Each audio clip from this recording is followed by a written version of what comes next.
If you should travel to the island of Sodor, you'll hear booming whistles and wheels pounding the rails as the steam engines go about their work.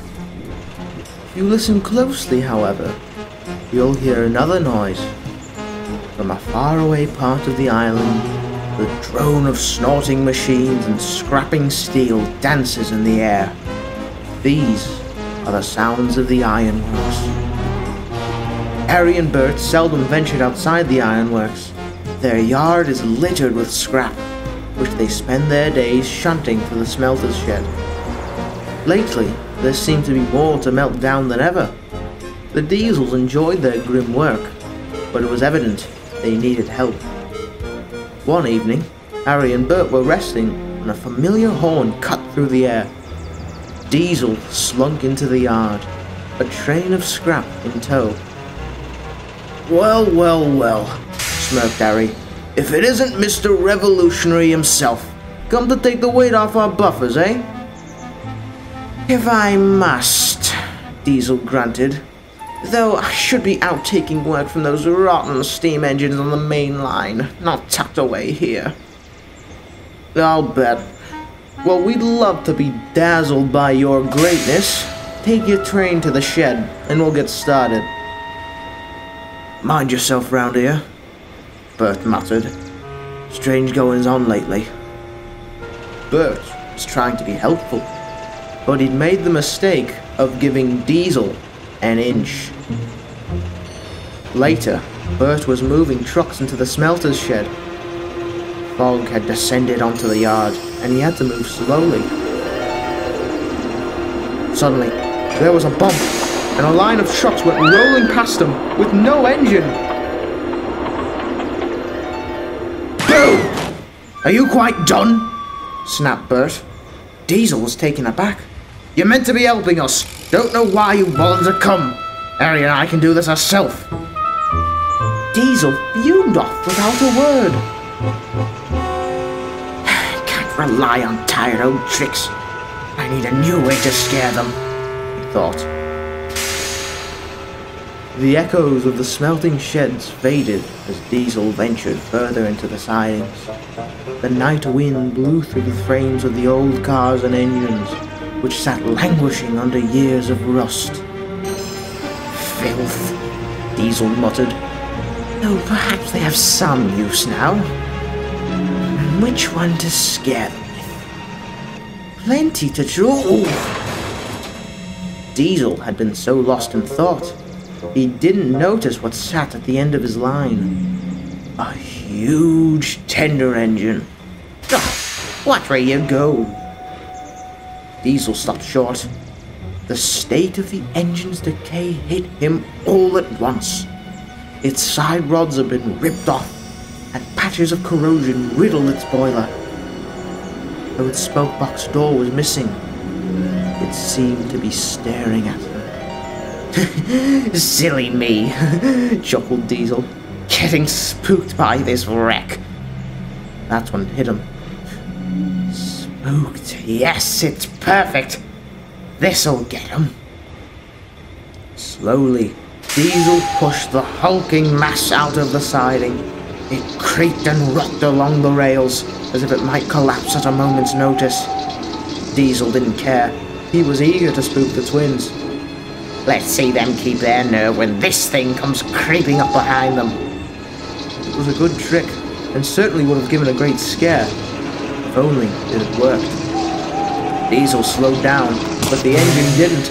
Its old coupling snapped, and any brakes it once had were long since disintegrated.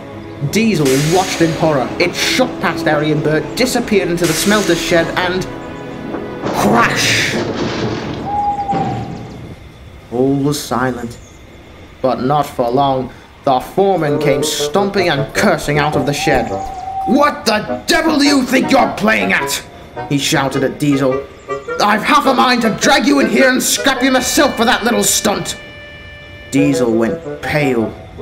"You go take that iron beast back where you found it, and you can stay with it until you plan on smartening up." Speechless, Diesel rolled into the shed. The engine was still, its front nestled against the buffers at the end of the line, The red glow of molten steel flashed across its old boiler. I sleep. Diesel froze. Who's there? Disturbed my sleep. Oh, very funny, you two. Truly terrifying, Diesel grunted. He looked back. Harry and Bert were nowhere to be seen. It was just him and the engine. With more care than he usually took, Diesel pulled the engine from the shed and set off towards the old sidings. As he pushed it back to where it came from, the fog grew thicker and brought with it an eerie stillness. Sleep.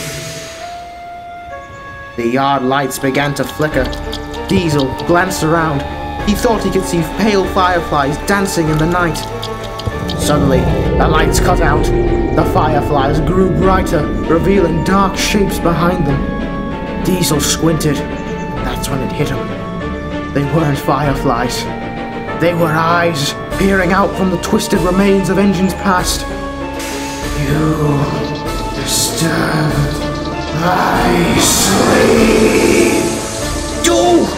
Shrieked Diesel, and he raced away as fast as he could, while the engine and its spectral friends vanished into the mist. Where have you been? Demanded Harry when Diesel returned. Trying to leave all the work for us, eh? I'm sorry, stammered Diesel. I'll get right to work. Yes. For the rest of the night, Diesel didn't say another word. He worked without fuss and gave the twins a run for their money. Even the foreman was impressed. All the while, he kept looking back towards the sidings, just to make sure he wasn't being followed or haunted. When the work was done, he wanted to go home. No chance tonight, old fellow, said his driver. With fog like this, we'll never make it back. Reluctantly, Diesel backed down next to Bert in the shed. Strange things happen round here, murmured Bert. Oh, yes. Very strange things.